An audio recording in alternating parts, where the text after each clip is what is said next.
दोस्तों, आज हम लोग देखते हैं संस्कृत वैकल्पिक विषय के विषय में बात करेंगे।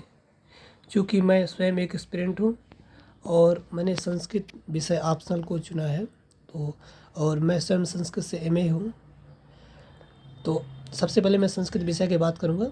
संस्कृत का सिलेबस ये है कि आपको इसमें एक बार तैयार करने के बाद में आप बहुत जल्दी इसको रिवीजन कर सकते हैं।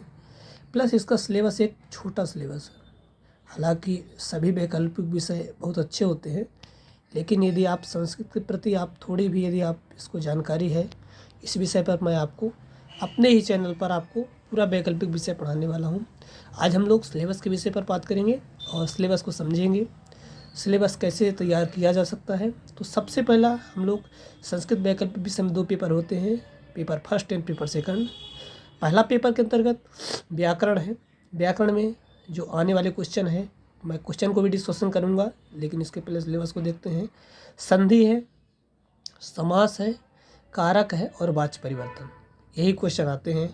संधि कुछ जैसे संधि में है, अच संधि है, हल संधि है, ठीक है, और विसर्ग संधि है, 3 संधि है। संधि के लिए हमको लघु सिद्धांत कौमुदी में साधारण हमको व्याकरण संबंधी देखना है। दूसरा है समास। समास में हमको लघु सिद्धांत कौमुदी से हम समास सब देखेंगे, तत्पुरुष समास है ना, द्वंद्व समास और ऐसे करके सभी समास के विषय में। कारक 6 होते हैं। तो कारक जो यूपीएससी के पूछने का ट्रेंड रहा है, वो कारक है सिद्धांत कौमुदी से, वैयाकरण सिद्धांत कौमुदी, श्री भट्टोजी दीक्षित जी इसके रचनाकार हैं। तो हमको देखना है कि कारक हम वहाँ से तैयार करेंगे। फिर आता है वाच्य परिवर्तन, ये हमारे संस्कृत राइटिंग संबंधित है। तो वाच्य परिवर्तन, कर्तृवाच्य, कर्मवाच्य, और इसको हम 5 लोग देखेंगे। जो पेपर 2 है उसके अंतर्गत आता है भाषा विज्ञान।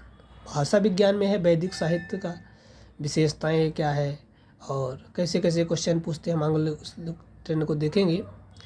तो इस संबंध पर इसके लिए हमको तैयारी के लिए सबसे पहले करना क्या है कि भाषा विज्ञान के लिए हमको कपिल देव द्विवेदी है, भोलानाथ तिवारी हैं, तो हम किसी भी बुक को ले सकते हैं जिसके अंदर सामान्य चीज़ों को देख लें।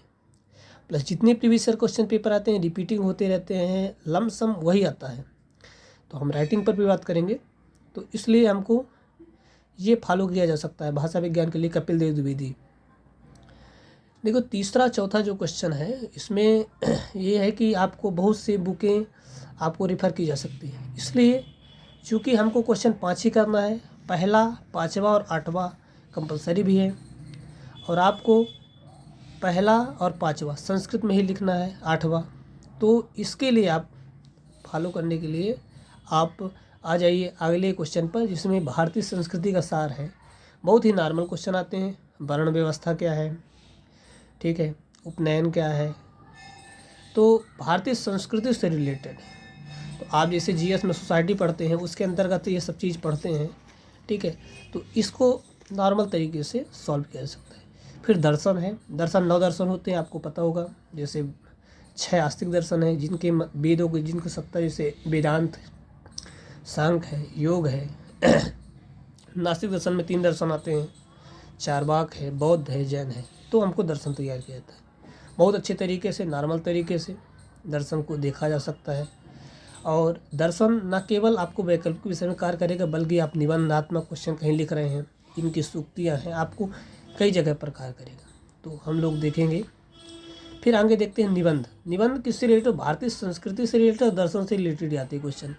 तो आप यदि 2 को लिख लेते हैं तो यहाँ पर निबंध आपको संस्कृत में लिखना पड़ेगा। संस्कृत राइटिंग के हम लोग क्लास में देखेंगे।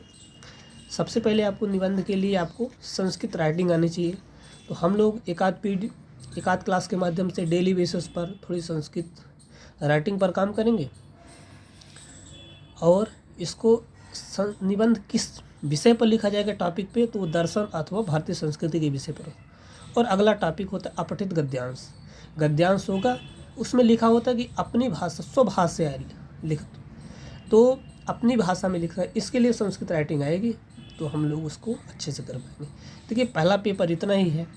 तो हम लोग अगली वीडियो के माध्यम से संधि से चालू करेंगे। संधि को कैसे बहुत नॉर्मल तरीके से समझ सकते हैं। इसमें कोई बैकग्राउंड की आवश्यकता नहीं है, कोई भी विषय आप संस्कृत वैकल्पिक विषय के लिए आप देख सकते हैं। तो अगली वीडियो में हम लोग वैकल्पिक विषय, फिर इसके बाद में समास, कारक, वाच्य परिवर्तन, हम इसको संस्कृत राइटिंग की क्लास में लेकर चलेंगे। वाच्य परिवर्तन, संस्कृत कैसे लिखा जा सकता है, इसके लिए आपको बुक यदि रेफर करना हो तो व्याकरण के लिए संधि समास के लिए, और संधि समास के लिए आप लक्ष्य सिद्धांत कौमुदी कर सकते हैं। कारक के लिए वैयाकरण सिद्धांत कौमुदी का कारक पढ़ सकते हैं।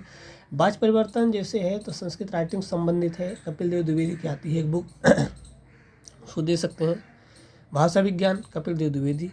भारतीय संस्कृति का सार का एक ऐसा क्वेश्चन है कि जहाँ आपको एक जगह नहीं मिल पाता, लेकिन आप मेरे क्लास के माध्यम से आप इसको रेफर कर पाएंगे। भारत दर्शन के लिए सर्वदर्शन ऋषि करके एक सर हैं, उनका एक बुक आता है सर्वदर्शन के नाम से, उनको आप रेफर कर सकते हैं। निबंध के लिए आपको भारतीय संस्कृति दर्शन के विषय पर लिखना, तो आपको राइटिंग पर कमांड करना। अपठित गद्यांश राइटिंग संबंधित है, आप पढ़ेंगे गद्यांश को और इसके बाद में कर पाइएगा। धन्यवाद। इतना ही, आगे की वीडियो में हम लोग देखेंगे इसको कैसे सॉल्व किया जाए।